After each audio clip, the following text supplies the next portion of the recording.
El ara se detuvo en el umbral del bosque prohibido, donde el camino se desvanecía en un tapiz de musgo y sombras. El viento del norte, un aullido lastimero entre los robles centenarios, le cortaba la piel y le traía el sabor amargo del hambre, un compañero constante en sus días. El mundo que conocía le había dado la espalda, dejándola con la única y terrible elección de buscar refugio en el corazón de una leyenda maldita. Sus hijos, su única riqueza, tiritaban a su lado, esperando una señal. El recuerdo del calor del hogar, del aroma a pan recién hecho y de la risa de su esposo era ahora un fantasma cruel que la atormentaba en las noches heladas. La sociedad, con sus puertas cerradas y sus miradas de falsa piedad, la había empujado a este exilio. Los mismos que antes compartían su mesa, ahora susurraban a su paso, convirtiendo su luto en una marca de vergüenza. El ara se detuvo en el umbral del bosque prohibido, donde el camino se desvanecía en un tapiz de musgo y sombras. El viento del norte, un aullido lastimero entre los robles centenarios, le cortaba la piel y le traía el sabor amargo del hambre, un compañero constante en sus días. El mundo que conocía le había dado la espalda, dejándola con la única y terrible elección de buscar refugio en el corazón de una leyenda maldita. Sus hijos, su única riqueza, tiritaban a su lado, esperando una señal. El recuerdo del calor del hogar, del aroma a pan recién hecho y de la risa de su esposo era ahora un fantasma cruel que la atormentaba en las noches heladas. La sociedad, con sus puertas cerradas y sus miradas de falsa piedad, la había empujado a este exilio.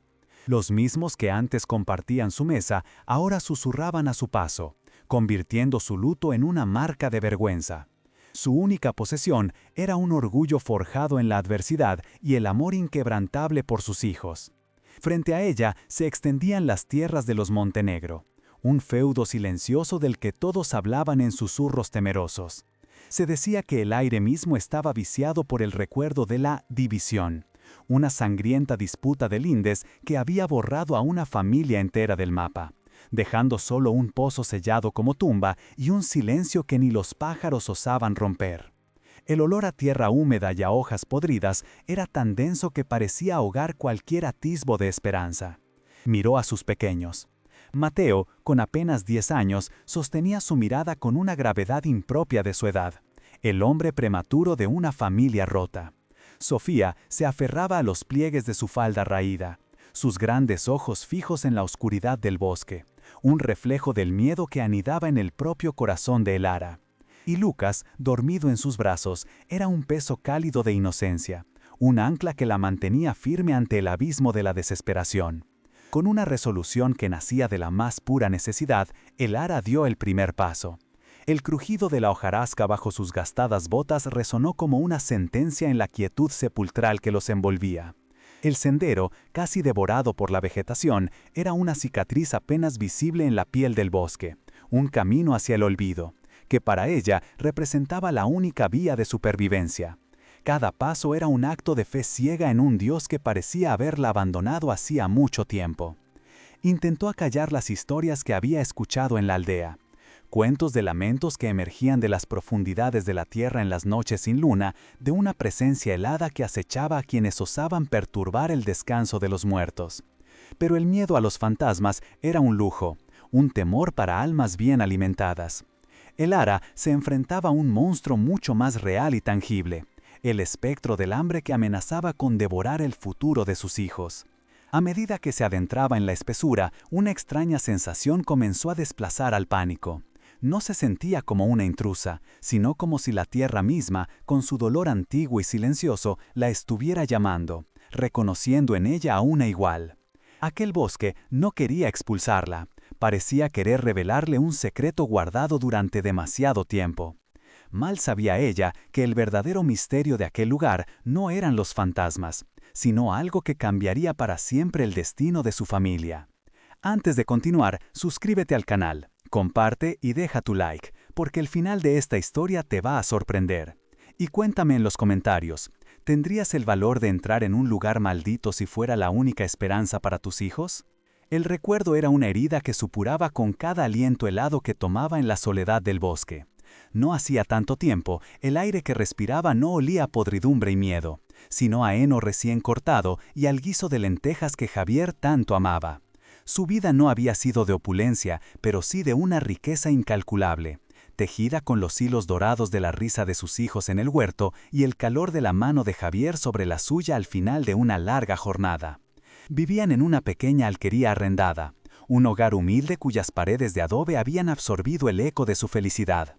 Por las mañanas, la luz se filtraba por la única ventana de la cocina, dibujando patrones danzantes sobre el suelo de tierra, mientras el ara amasaba el pan para el día. El aroma llenaba cada rincón, una promesa de sustento y normalidad.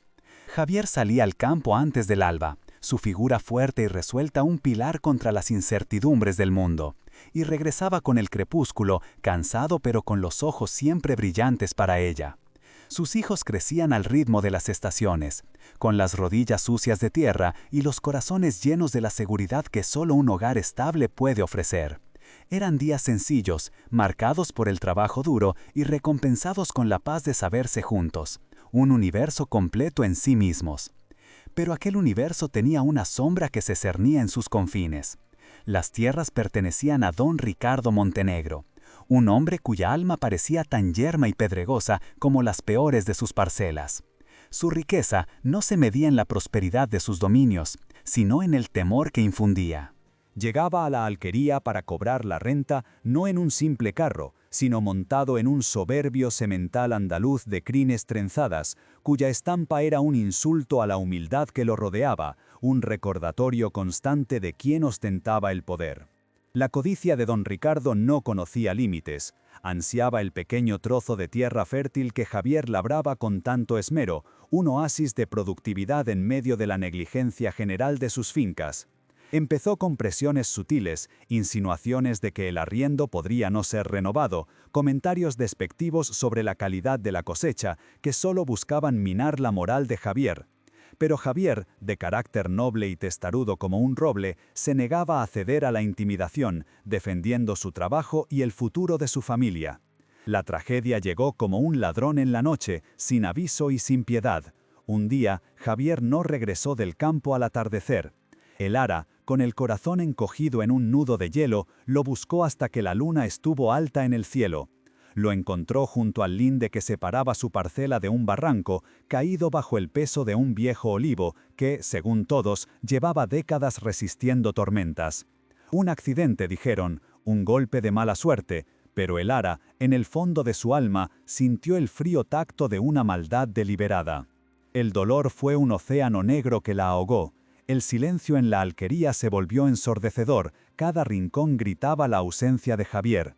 El olor a pan ya no era un consuelo, sino un tormento. Sus hijos, demasiado pequeños para comprender la finalidad de la muerte, solo sentían el frío de un hogar que había perdido su sol. El ara se movía como un autómata, cumpliendo con sus deberes por pura inercia, el luto, un velo denso que la separaba del resto del mundo. Apenas habían pasado 2 semanas desde que enterraran a Javier, cuando don Ricardo Montenegro volvió a aparecer. Su semental andaluz piafaba con impaciencia frente a la puerta, levantando nubes de polvo que parecían querer profanar la atmósfera de duelo. El hombre no desmontó de inmediato, observando la escena desde las alturas, con una expresión de fría satisfacción, sus botas de cuero relucientes y el anillo de oro con el sello familiar brillando con crueldad bajo el sol. Era el buitre que llega a reclamar los despojos. El ara salió a su encuentro, con Lucas en brazos y los otros 2 niños aferrados a su falda negra.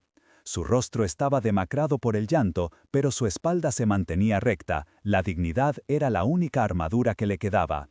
Don Ricardo la miró de arriba abajo, un desprecio apenas velado en sus ojos. No hubo una palabra de pésame, ni un gesto de compasión. Su voz, cuando finalmente habló, fue tan cortante como el viento del norte en pleno invierno, un instrumento de pura soberbia.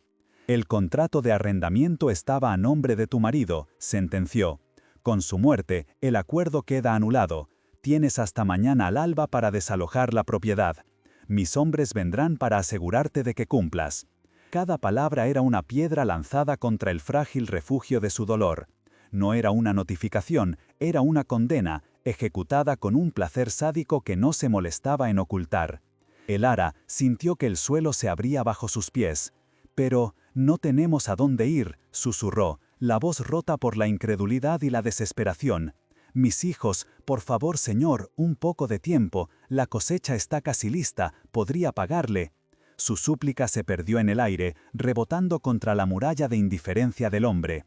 La vulnerabilidad de Elara parecía alimentar su arrogancia, su poder se magnificaba ante la impotencia de la viuda. Él soltó una risa seca, un sonido carente de toda alegría. Tus problemas no son de mi incumbencia, mujer. La tierra es mía y la necesito. Haber elegido a un marido tan torpe como para dejarse aplastar por un árbol fue tu error, no el mío. La crueldad del comentario fue un golpe físico, dejándola sin aire. Atacar la memoria de Javier, profanar su recuerdo de esa manera, era una bajeza que trascendía la simple avaricia. Los ojos de Mateo, que hasta entonces habían permanecido fijos en el suelo, se alzaron para mirar a Montenegro. En ellos no había solo miedo, sino una chispa de odio puro, la rabia impotente de un niño que ve a su madre humillada y no puede hacer nada para defenderla. Sofía escondió el rostro en la falda de Elara, sus pequeños hombros sacudidos por sollozos silenciosos. El terror de sus hijos fue la espina más afilada en el corazón de Elara. Al día siguiente, al amanecer, 2 hombres de rostro adusto, empleados de Montenegro, llegaron para supervisar la expulsión. Observaron en silencio mientras Elara empaquetaba sus escasas pertenencias en una vieja carreta. Algo de ropa, los utensilios de cocina, una manta raída y el retrato de bodas, el único vestigio tangible de su felicidad perdida. Cada objeto que guardaba era un fragmento de una vida que le estaban arrancando de las manos. La humillación fue absoluta. Mientras cargaban la carreta, algunos vecinos se asomaron desde la distancia, sus rostros una mezcla de lástima y temor. Nadie se acercó, nadie ofreció una palabra de consuelo o un techo temporal.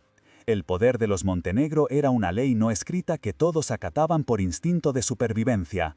Estaban solos, repudiados por una sociedad que prefería la comodidad del silencio a la incomodidad de la justicia. La puerta de la alquería se cerró a sus espaldas con un sonido hueco y definitivo. Elara no se atrevió a mirar atrás. No quería que la última imagen de su hogar fuera la de una casa vacía, despojada de su alma. Se concentró en el camino polvoriento que se abría ante ellos, un futuro tan incierto y desolador como el paisaje árido que los rodeaba. El calor del sol de la mañana se sentía como una burla cruel. Condujo la carreta sin rumbo fijo, alejándose del único mundo que había conocido. El silencio entre ellos era pesado, roto solo por el llanto ahogado de Sofía y el chirrido monótono de las ruedas. El sabor amargo de la injusticia se mezclaba con el polvo del camino, resecando su garganta. Había perdido a su esposo, su hogar y su lugar en el mundo en un abrir y cerrar de ojos, todo por la avaricia de un solo hombre. Fue en la plaza del pueblo, mientras buscaba una fuente para dar de beber a sus hijos, donde escuchó por primera vez los susurros sobre la cabaña abandonada en los confines del señorío. Un lugar maldito, decían, embrujado desde la división, una tierra que ni siquiera la codicia de don Ricardo se había atrevido a reclamar del todo. La gente hablaba de lamentos y sombras, de una tragedia antigua que había manchado la tierra para siempre. Para los demás, era una historia de terror para contar junto al fuego en las noches de invierno. Para Elara, en ese instante, sonó como algo muy diferente. No era una maldición lo que escuchaba en esas palabras, sino una promesa. La promesa de un lugar olvidado por el mundo, un refugio donde el poder de los Montenegro quizás no pudiera alcanzarla. Un lugar donde podría ser invisible. El miedo a lo desconocido luchaba en su interior con la desesperación más absoluta. Miró los rostros de sus hijos, pálidos y asustados, marcados por una pérdida que aún no podían procesar.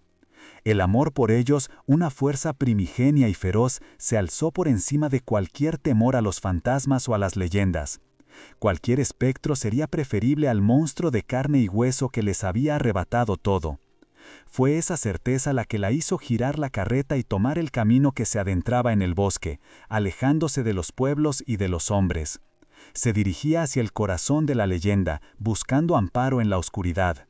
No sabía que al hacerlo no solo estaba huyendo de su pasado, sino caminando directamente a un misterio que le daría las armas para enfrentarlo. Estaba caminando hacia el pozo. Los días que siguieron a la expulsión se desdibujaron en una pesadilla de polvo y desamparo. El sol, que antes maduraba las cosechas y calentaba su hogar, ahora era un verdugo implacable que castigaba sus espaldas mientras empujaban la carreta por caminos que no llevaban a ninguna parte. La primera noche la pasaron al raso, acurrucados bajo un viejo roble, cuya protección era más simbólica que real. El ara se quitó su propio chal para cubrir a Sofía y Mateo, sintiendo cómo el frío de la tierra ascendía por su cuerpo, un abrazo gélido que parecía querer arrastrarla a las profundidades. El hambre no tardó en convertirse en una bestia viva que roía sus entrañas. Al principio sobrevivieron con las últimas hogazas de pan que el ara había guardado, pero pronto no quedó más que un sabor a ceniza en la boca y un vacío doloroso en el estómago. Intentó pedir ayuda en la primera aldea que encontraron, llamó a la puerta de una casa grande, de cuyo interior emanaba un tentador aroma estofado, un perfume de otra vida.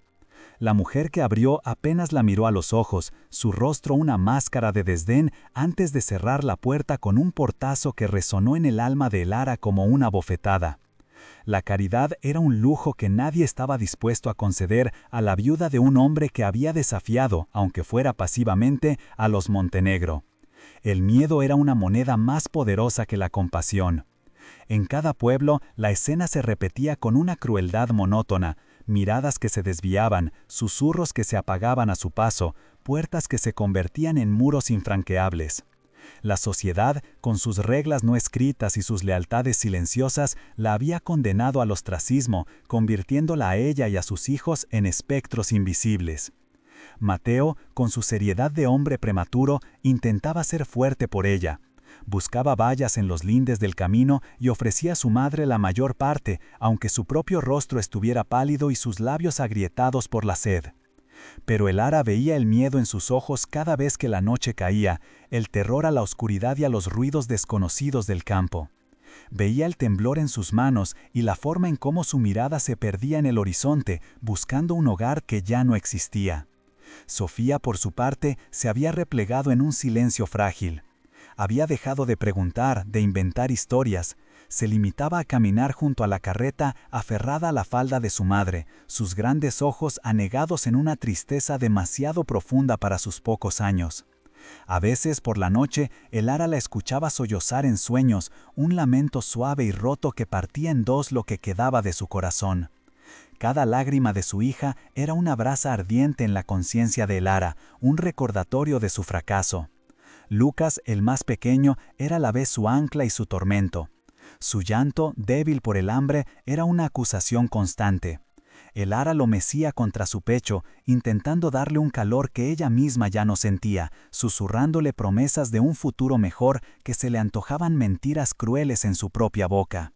Sentía cómo el bebé perdía peso en sus brazos, su fragilidad una cuenta atrás que la empujaba cada vez más al borde del abismo de la desesperación. Una tarde, mientras la lluvia caía con una furia fría y persistente, buscaron refugio en las ruinas de una vieja ermita. El techo derruido apenas ofrecía cobijo, y el viento se colaba por las grietas de los muros, aullando como un alma en pena.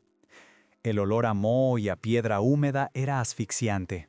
Acurrucados sobre el suelo de tierra mojada, compartiendo la única manta raída que poseían, el ara sintió que tocaba fondo.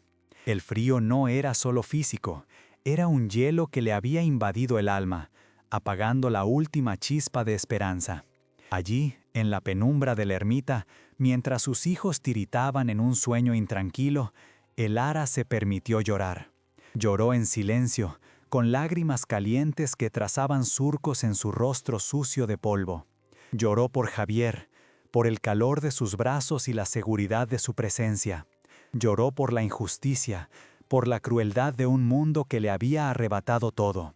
Lloró por sus hijos, por la inocencia robada y el futuro incierto que se cernía sobre ellos como un ave de rapiña.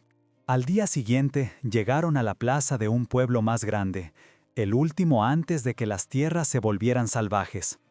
Era día de mercado y la plaza bullía de actividad. Los olores a queso curado, a pan recién horneado y a fruta madura eran una tortura para sus estómagos vacíos. El ara se sentó en los escalones de la fuente, con sus hijos apiñados a su alrededor, sintiéndose más sola y desamparada que nunca en medio de la multitud indiferente que los rodeaba. Fue entonces cuando lo escuchó.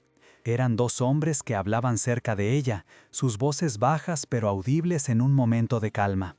Hablaban de las tierras de los Montenegro, de una vieja cabaña en el bosque que nadie se atrevía a reclamar.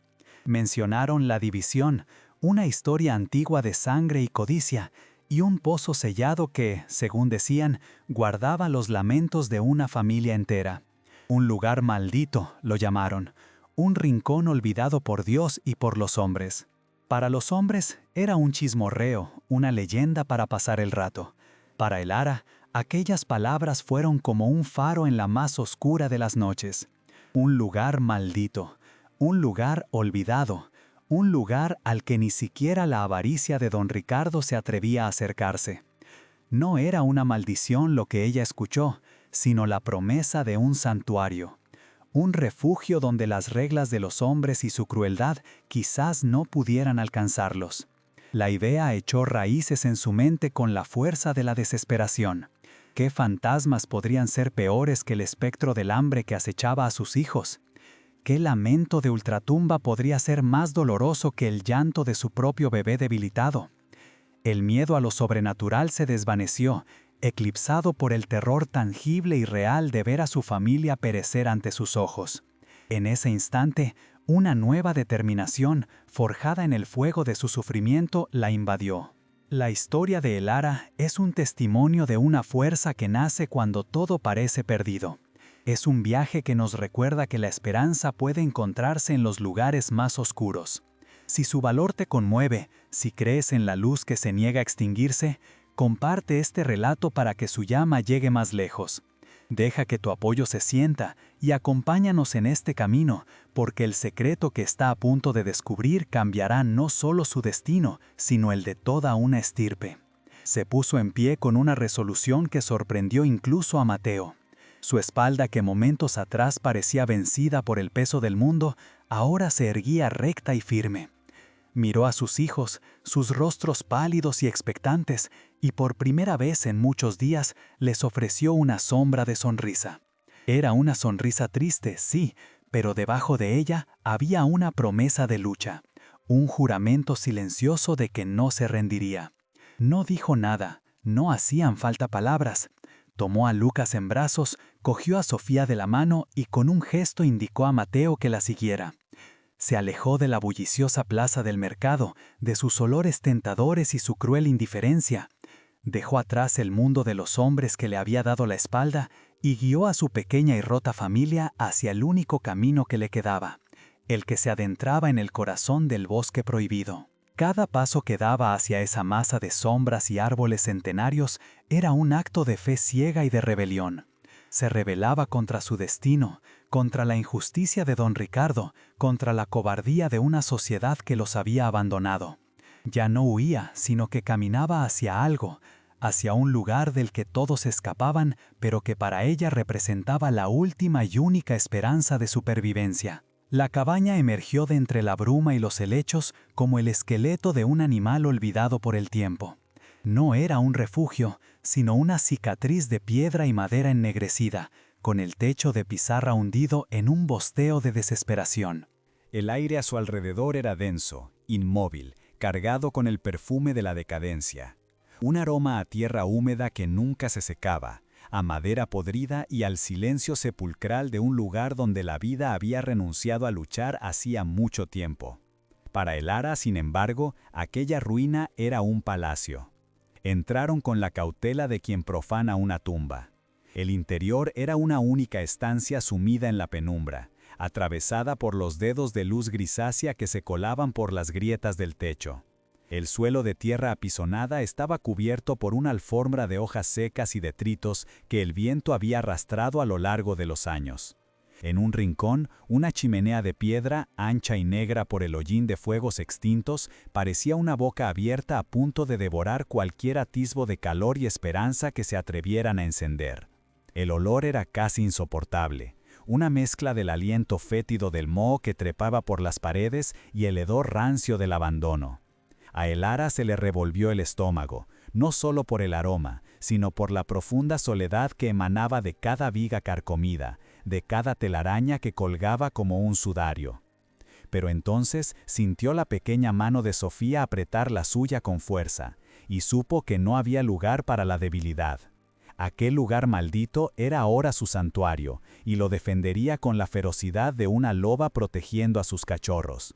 La primera noche fue un descenso a las profundidades del miedo. Se acurrucaron juntos en el rincón más seco, compartiendo la única manta que les quedaba, mientras el viento aullaba en el exterior como un coro de almas en pena. Cada crujido de la madera, cada susurro de las hojas arrastradas por el suelo era una amenaza en la oscuridad. Elara no durmió. Pasó las horas con los ojos abiertos, escuchando la respiración de sus hijos y rezando a un Dios en el que ya casi no creía, pidiendo solo la fuerza para ver el amanecer. Con las primeras luces del alba comenzó una batalla titánica contra la desolación. Elara, armada con una determinación forjada en el más puro instinto de supervivencia, empezó a limpiar. Arrancó las telarañas con las manos desnudas, barrió las hojas y la suciedad con una rama de abedul y fregó la piedra de la chimenea hasta que sus dedos sangraron. Era un trabajo agotador, casi inútil, pero cada gesto era un acto de desafío, una declaración de que no se dejarían engullir por la ruina. Mateo, con una gravedad que le partía el alma a su madre, trabajaba a su lado sin descanso. Acarreaba leña del bosque, intentaba tapar los agujeros del techo con musgo y barro y buscaba manantiales cercanos de los que obtener agua potable. Había dejado de ser un niño, la necesidad lo había convertido en un hombre en miniatura, cuyos hombros delgados soportaban una carga que no le correspondía, sus ojos fijos en la tarea con una concentración feroz, entendiendo que cada esfuerzo era un paso más lejos de la muerte. Sofía, demasiado pequeña para los trabajos pesados, se encargaba de Lucas, meciéndolo y cantándole canciones en voz baja para callar su llanto de hambre.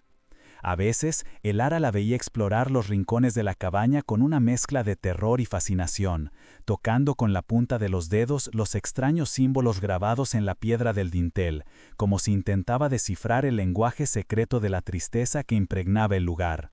Su inocencia era una pequeña llama parpadeante en la inmensa oscuridad. Los días se convirtieron en una rutina agotadora y monótona, marcada por el frío y el hambre. La comida escaseaba, sobrevivían a base de raíces que Lara desenterraba, de setas que identificaba con los conocimientos heredados de su abuela y de los escasos frutos silvestres que Mateo conseguía encontrar. Cada bocado era insípido, amargo, pero era el combustible que les permitía seguir luchando un día más. El hambre era un dolor sordo y constante, un recordatorio perpetuo de su fragilidad. Elara sentía cómo su cuerpo se debilitaba, pero su espíritu se endurecía, adquiriendo la consistencia del granito. El dolor por la pérdida de Javier se había transformado en una energía cruda, una rabia silenciosa que canalizaba en el trabajo. Cada golpe de hacha al cortar leña, cada cubo de agua helada que acarreaba desde el arroyo era un golpe contra don Ricardo Montenegro, contra la sociedad que les había dado la espalda, contra el destino cruel que intentaba aplastarlos. Poco a poco, la cabaña comenzó a ceder. El suelo quedó limpio, el techo dejó de gotear sobre sus cabezas, y el fuego en la chimenea, aunque humilde, se convirtió en el corazón palpitante de su nuevo y precario mundo. Elara incluso encontró un pequeño trozo de vidrio y lo encajó en un hueco de la pared, creando una ventana improvisada que permitía que un tímido rayo de sol entrara cada tarde, un lujo que la hacía llorar de gratitud en secreto. Habían creado un pequeño bastión de vida en medio de la muerte, pero el bosque no les permitía olvidar dónde estaban. Por las noches los sonidos se magnificaban, el ular de los búhos, el crujido de ramas bajo el peso de animales invisibles y a veces un silencio tan profundo y natural que resultaba más aterrador que cualquier ruido. Elara se acostumbró a dormir con un oído alerta, siempre vigilante, la guardiana incansable de su frágil familia. Fue en una de esas noches de quietud absoluta, cuando el único sonido era la respiración acompasada de sus hijos dormidos, que lo escuchó por primera vez. No era el viento ni un animal. Era un sonido sordo, rítmico, casi imperceptible, que parecía venir de debajo de sus propios pies. Un leve y persistente rasguño, seguido de un golpe seco, como si algo golpeara la madera desde abajo. Se le heló la sangre en las venas. Al principio, intentó convencerse de que era su imaginación, agotada por el trabajo y la falta de alimento. Cerró los ojos con fuerza, ordenando a su mente que dejara de jugarle malas pasadas. Pero el sonido volvió, idéntico, metódico. No había nada de sobrenatural en él. Era un sonido físico, real, y eso lo hacía infinitamente más inquietante. Alguien o algo estaba bajo el suelo de la cabaña que creía su único refugio seguro. El miedo era una garra fría en su garganta, pero la curiosidad y una extraña sensación de que aquel sonido era importante la vencieron.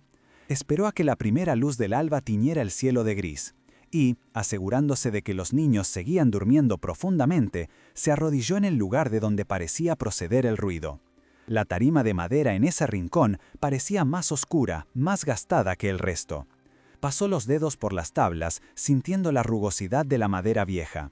Una de ellas se movió ligeramente bajo la presión de su mano. El corazón le latía con una fuerza desbocada. Usando la punta de un viejo cuchillo que utilizaba para todo, hizo palanca en la junta. La madera protestó con un gemido agudo, como si estuviera revelando un secreto a regañadientes. Con un esfuerzo que la dejó sin aliento, consiguió levantar el tablón. Debajo no había tierra, sino un hueco oscuro y rectangular. El aire que emanó de él era frío y olía a polvo antiguo y a secretos guardados durante generaciones. No era una bodega, ni un sótano, sino un compartimento pequeño y deliberadamente oculto. Con el pulso martillándole en los oídos, el ara metió la mano en la oscuridad, sus dedos rozando algo envuelto en una tela áspera y encerada. Lo sacó a la luz con manos temblorosas. El paquete era pesado, compacto. Lo desenvolvió con un cuidado reverencial, capa por capa, como si estuviese profanando algo sagrado. Dentro no había monedas de oro ni joyas que brillaran con la promesa de una vida de lujo. El contenido era mucho más extraño y, de alguna manera, mucho más valioso. Era un viejo diario encuadernado en cuero agrietado y una pequeña caja de madera tallada. La caja estaba cerrada con un mecanismo simple. Al abrirla, encontró en su interior una colección de semillas de distintas formas y tamaños, cuidadosamente etiquetadas con una caligrafía casi ilegible, y un pequeño fajo de hierbas secas, cuyo aroma, una mezcla de lavanda y algo más terreno y desconocido, llenó el aire de la cabaña. Eran las semillas de un jardín olvidado, la promesa de un sustento futuro. Pero fue el diario lo que capturó toda su atención.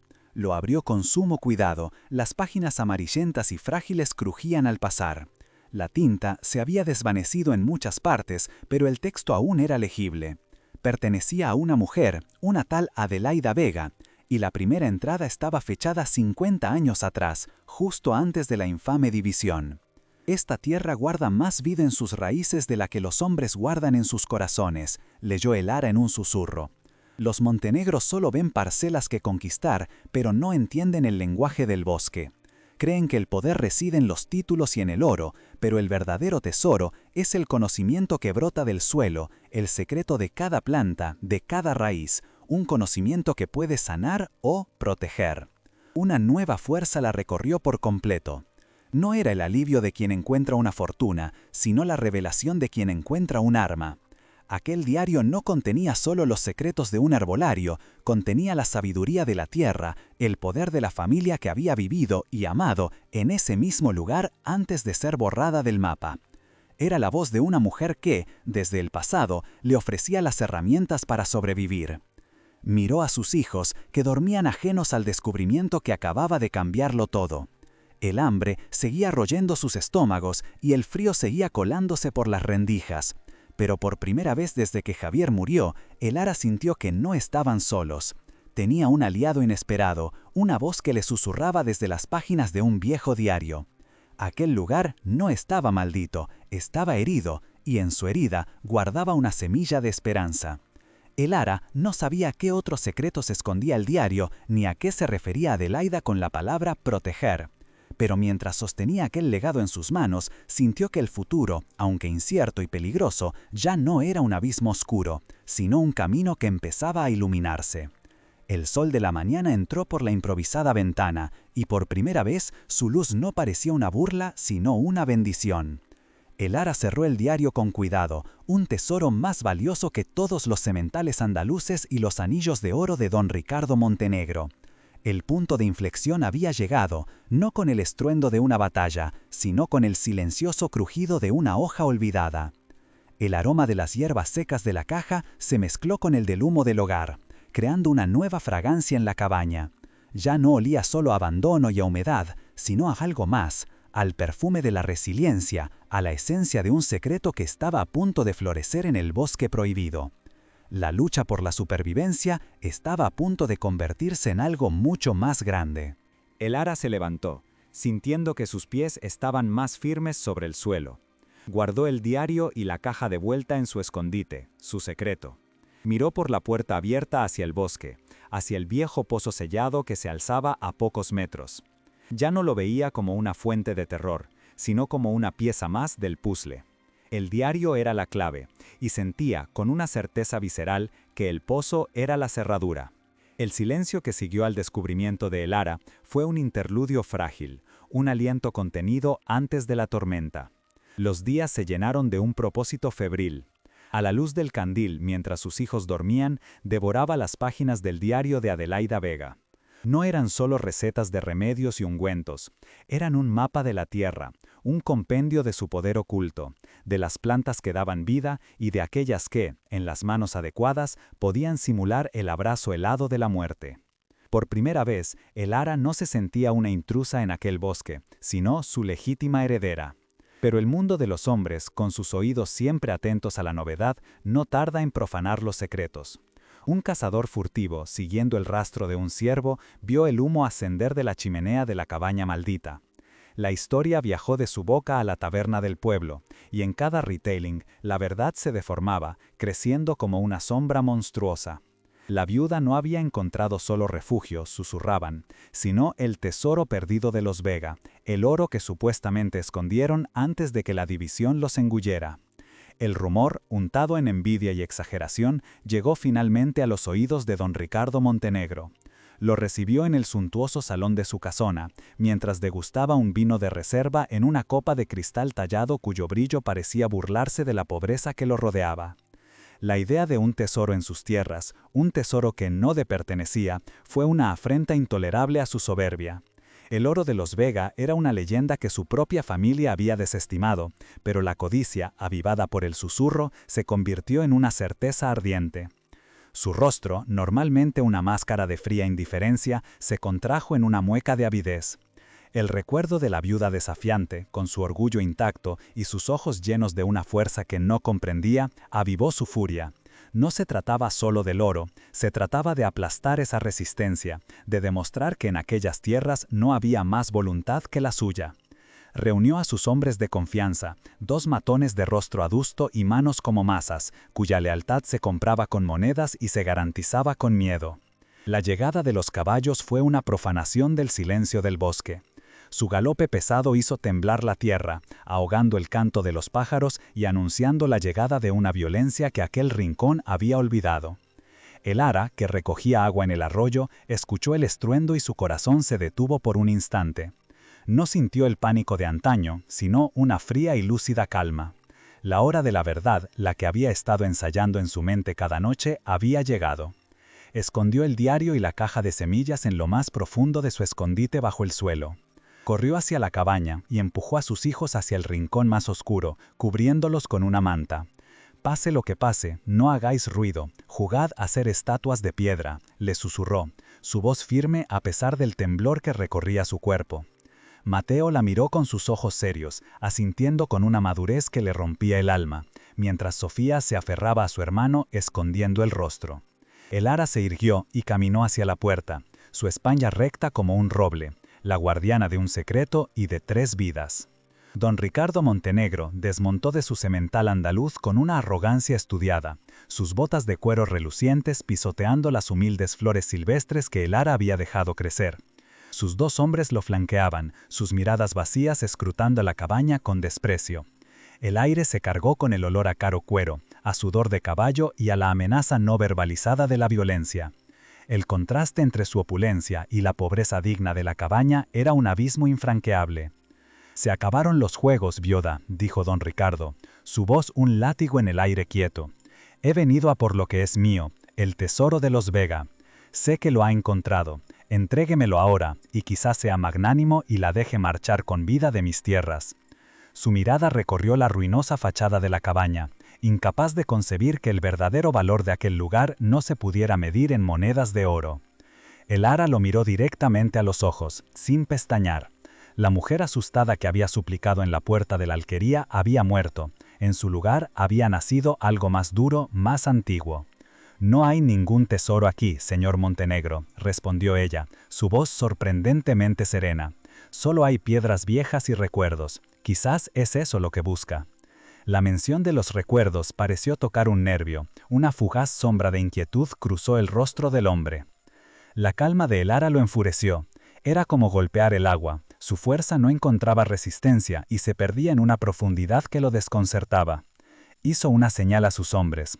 «Regid este cuchitril. Dadle la vuelta a cada piedra si es necesario. Quiero lo que esa mujer ha encontrado». La orden fue un trueno que rompió la tensión, desatando el caos sobre el frágil orden que el ara había construido. Los hombres irrumpieron en la cabaña con la delicadeza de una manada de lobos. Volcaron el jergón, rompieron las pocas vasijas de barro y desparramaron las hierbas que el ara secaba junto al fuego. El sonido de sus pertenencias siendo destruidas era un golpe físico para ella, pero se mantuvo inmóvil en el umbral, su rostro una máscara impasible.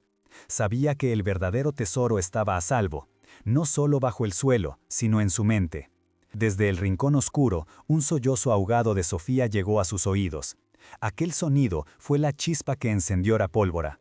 La furia protectora de una madre, un poder más primigenio que cualquier codicia, la inundó. Su mirada se clavó en don Ricardo, y por primera vez fue él quien sintió un escalofrío. En los ojos de aquella mujer no había miedo, sino un conocimiento oscuro y profundo. «No encontrarán nada, porque buscan en el lugar equivocado», dijo el ara, su voz ahora con un filo cortante. «El legado de los Vega no es de oro, es de tierra. Está en las raíces, en las hojas, en las bayas que crecen en este bosque.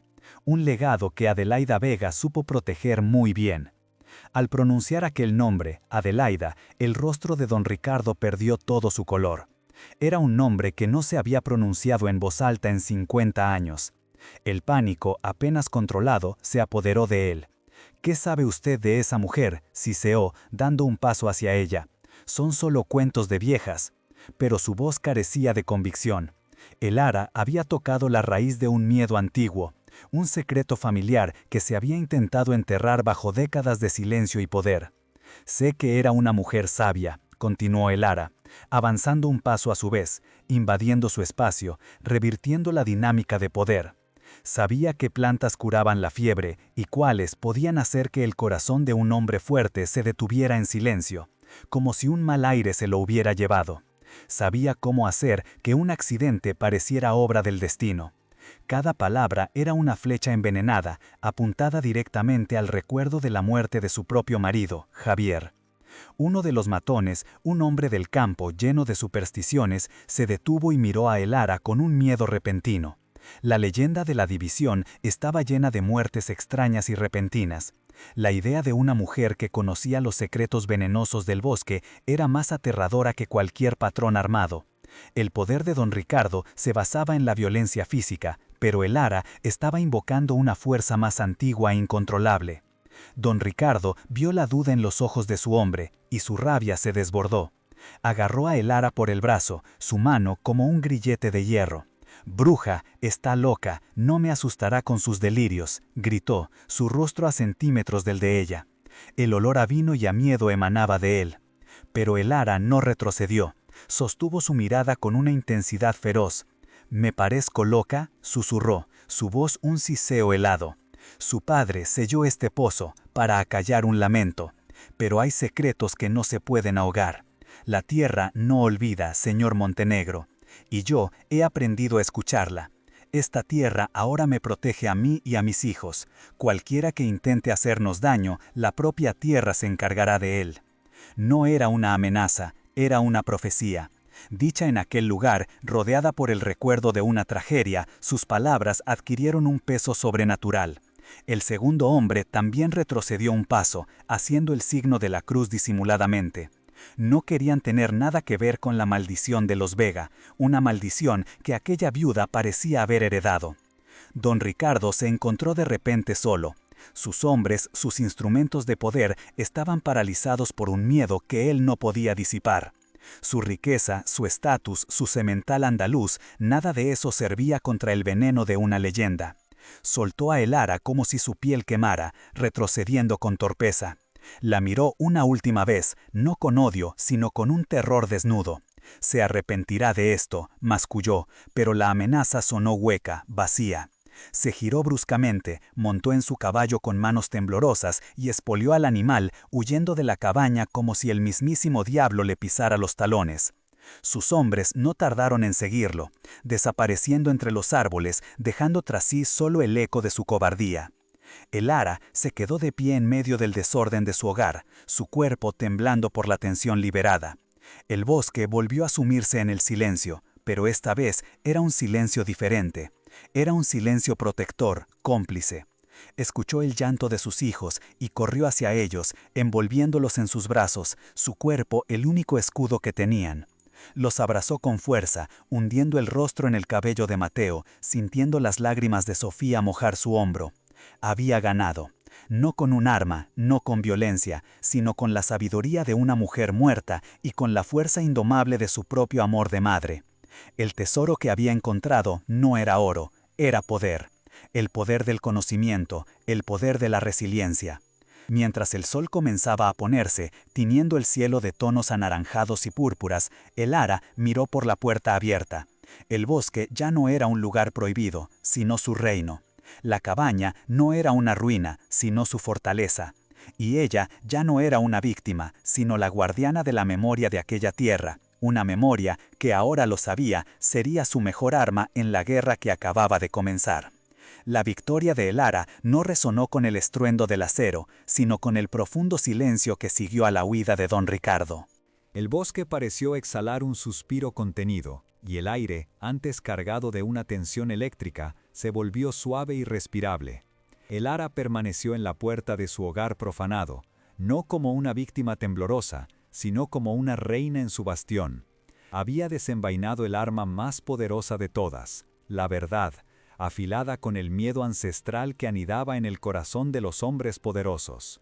Los días que siguieron fueron una tregua tensa, un interludio en el que Elara se preparó para la inevitable réplica. Sabía que la soberbia de un hombre como Montenegro no aceptaría una derrota tan humillante. Mientras el otoño teñía el bosque de ocres y dorados, ella se sumergía en el legado de Adelaida Vega. Estudiaba no solo las plantas que podían dañar, sino sobre todo las que podían sanar. Aprendió a hacer ungüentos para las quemaduras, infusiones para la fiebre y cataplasmas para el dolor, sintiendo que el conocimiento de la tierra fluía por sus venas como una savia antigua. Comenzó a cultivar un pequeño huerto junto al pozo redimido, usando las semillas que había encontrado en la caja de madera. Plantó con un cuidado reverencial aquellas promesas de vida, sintiendo que cada semilla que depositaba en la tierra era un acto de fe y de desafío. El huerto se convirtió en un símbolo de su renacimiento, un tapiz de verde esperanza tejido en el corazón de una tierra que todos creían estéril y maldita. La vida, a pesar de todo, se abría paso con una tenacidad silenciosa. La venganza de don Ricardo llegó, no con la furia de los matones, sino con la fría crueldad de la ley que él mismo manipulaba. Una mañana, 2 alguaciles con rostros impasibles se presentaron en la cabaña. Portaban un documento oficial, sellado con el escudo de la Casa Montenegro, que la acusaba de brujería, de profanación de la propiedad y de perturbar la paz. Se le ordenaba presentarse en la plaza del pueblo al mediodía para ser juzgada públicamente. Un espectáculo diseñado para aplastarla y restaurar el temor que era el cimiento de su poder. Elara recibió la noticia con una calma que desconcertó a los alguaciles. Aceptó el pergamino, sus dedos rozando el sello de cera como si fuera una brasa fría. No suplicó ni lloró. Miró a los hombres a los ojos y en su mirada no vieron a una campesina asustada, sino a una fuerza de la naturaleza que había sido despertada. Les dijo que estaría allí, pues no tenían nada que ocultar, ni nada que temer de la verdad. Al mediodía, la plaza del pueblo era un hervidero de murmullos y miradas expectantes. Los aldeanos, atraídos por el morbo y el miedo, formaban un círculo tenso. Don Ricardo esperaba en el centro, montado en su semental, su figura recortada contra el cielo gris como un monumento a la arrogancia. Su opulencia, desde las botas de cuero hasta las riendas de plata, era una declaración de poder ante la multitud silenciosa y temerosa.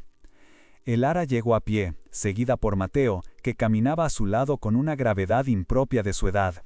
No llevaba la cabeza gacha, sino erguida, su mirada recorriendo los rostros de la multitud, no desafiando, pero con una dignidad inquebrantable. Vestía sus ropas humildes y remendadas, pero se movía con una gracia y una seguridad que ninguna seda o joya podría conferir. El silencio se hizo más profundo a su paso. «Ahí la tenéis», proclamó don Ricardo, su voz retumbando en la plaza. «La bruja que habita en mis tierras, que invoca a los muertos y amenaza a la gente de bien. Ha profanado un lugar sagrado y ahora pretende reclamar lo que no es suyo con artes oscuras. La ley exige que sea expulsada, que su maldad sea purgada de este valle para siempre». Las acusaciones eran graves, diseñadas para avivar la llama de la superstición. El ara avanzó hasta el centro del círculo, deteniéndose a pocos metros del caballo de Montenegro. No se dirigió a él, sino a la gente. «Es cierto que hablo con los muertos», comenzó, su voz clara y firme, sin un atisbo de miedo. «Pero no los invoco yo, son ellos los que gritan desde la tierra, pidiendo la justicia que se les negó hace 50 años. Gritan el nombre de Adelaida Vega y el de su familia». Un jadeo colectivo recorrió la multitud. Aquellos nombres, enterrados bajo décadas de silencio forzoso, volvieron a la vida en boca de la viuda. El rostro de don Ricardo se contrajo en una máscara de furia y pánico. «¡Mentiras! ¡Delirios! ¡De una loca!», gritó, pero su voz sonaba un punto más aguda, delatando la grieta en su armadura de arrogancia. «Adelaida Vega», continuó el ara, su voz tejiendo una historia que helaba la sangre. «Escribió sobre la codicia de vuestro padre, sobre cómo deseaba sus tierras. Escribió sobre las muertes repentinas, sobre el hermano mayor que cayó fulminado por un mal aire tras discutir por los lindes. Un mal aire que huele extrañamente a la belladona que crece junto al arroyo del norte, esa cuyas bayas negras paralizan el corazón». La precisión del detalle dejó a la multitud sin aliento. Aquello no sonaba a locura, sino a un conocimiento terrible y específico. Y prosiguió el ara, su voz bajando a un susurro cargado de dolor, la que desapareció sin dejar rastro el día de la división, la que llevaba unos patucos bordados con sus iniciales, los mismos patucos que vuestro padre encontró y escondió en el pozo junto a un título de propiedad falso antes de sellar su crimen para siempre. Don Ricardo, pálido como un muerto, tiró de las riendas de su caballo, que piafaba nervioso, contagiado del pánico de su amo. «¡Pruebas! ¡No tienes pruebas!», espetó, su voz rota por la desesperación. Intentaba aferrarse a los últimos vestigios de su autoridad, pero el miedo era visible en sus ojos desorbitados. «Mi prueba es usted», replicó el ara, clavando su mirada en él. «Mi prueba es el terror que veo en su rostro. El mismo terror que debió de sentir su padre al saber que Adelaida conocía sus secretos. Ella no pudo hacer justicia, pero la tierra no olvida, y ahora soy yo la que la escucha». Levantó la voz para que todos la oyeran. «Preguntadle por qué selló el pozo, no para contener una maldición, sino para enterrar un asesinato». La acusación resonó en la plaza como una campana fúnebre. Todas las miradas se volvieron hacia don Ricardo. Ya no veían a un señor poderoso, sino a un hombre acorralado, heredero de un crimen atroz. Su poder, construido sobre el miedo de los demás, se desmoronó en el instante en que su propio miedo quedó expuesto. Con un grito ahogado de rabia y terror, espoleó a su caballo y huyó de la plaza al galope, derribando a su paso puestos del mercado, perseguido no por una turba, sino por los fantasmas que el ara había desatado. Pasaron 5 años.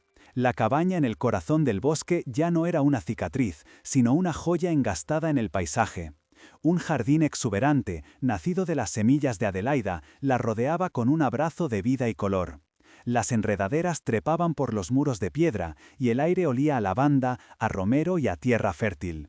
El pozo, con su brocal limpio y una polea nueva, ofrecía agua clara y fresca, su pasado oscuro redimido por el presente luminoso. Dentro, el hogar bullía de una felicidad serena. Mateo, convertido en un joven fuerte y de mirada inteligente, leía un libro junto al fuego. Sofía, cuya risa había vuelto a florecer, dibujaba en una pizarra, mientras que el pequeño Lucas, ahora un niño lleno de energía, jugaba en el suelo con una peonza de madera. La pobreza era un recuerdo lejano, reemplazada por una prosperidad labrada con sus propias manos. El ara se había convertido en una figura legendaria en el valle.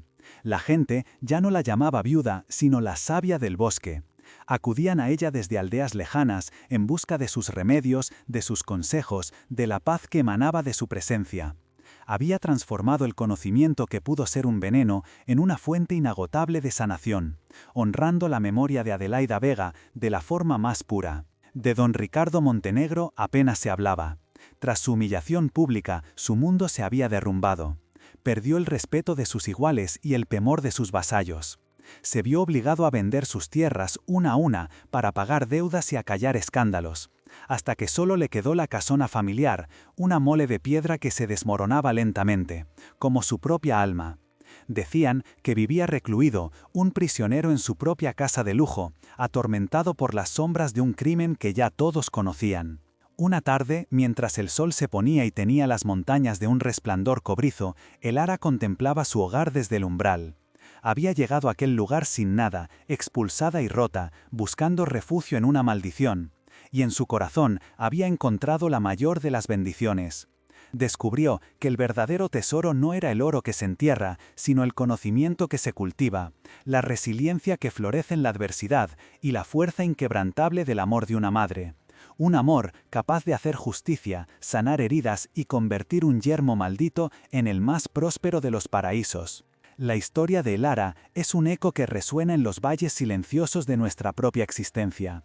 Un recordatorio de que la verdadera fortaleza no se mide por la ausencia de caídas, sino por la tenacidad con la que nos levantamos. Ella llegó al bosque prohibido como una hoja arrastrada por el viento de la desgracia, despojada de todo salvo del amor por sus hijos.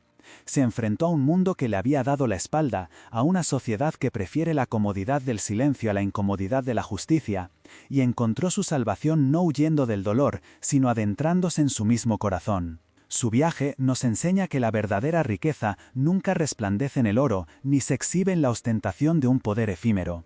Don Ricardo Montenegro poseía tierras, vasallos y una fortuna amasada sobre el miedo, pero su alma era un páramo estéril. Su poder, como un castillo de naipes, se derrumbó ante el soplo de una verdad susurrada. El ara, en cambio, no encontró monedas en las profundidades de su pozo, sino algo infinitamente más valioso: el conocimiento que nadie puede robar, la sabiduría de la tierra y la voz de aquellos a quienes la historia intentó silenciar. El tesoro de El Ara fue el legado de una mujer que desde el pasado le entregó las armas para forjar su futuro. Fue la comprensión de que cada raíz, cada hoja, cada semilla contiene un poder que supera al del acero y al de la ley de los hombres. Aprendió que la naturaleza, a veces vista como un enemigo salvaje, puede convertirse en la más fiel de las aliadas para quien sabe escuchar su lenguaje secreto. Su poder no nació de la magia, sino de la atención, la paciencia y el respeto por la vida que se abre por los lugares más insospechados. La resiliencia, esa fuerza que nos impulsa a seguir cuando todo parece perdido, fue el verdadero milagro en esta historia.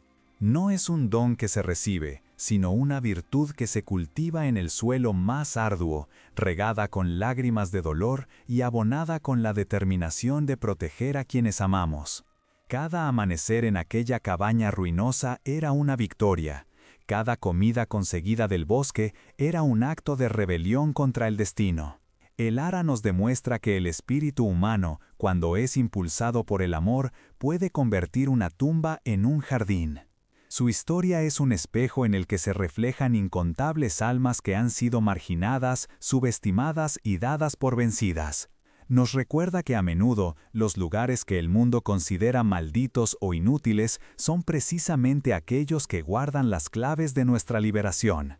La sociedad le cerró todas las puertas, obligándola a buscar refugio en la oscuridad, sin saber que era allí, lejos del juicio de los hombres, donde encontraría la luz más pura y la fuerza más indomable, la de su propia y redescubierta esencia.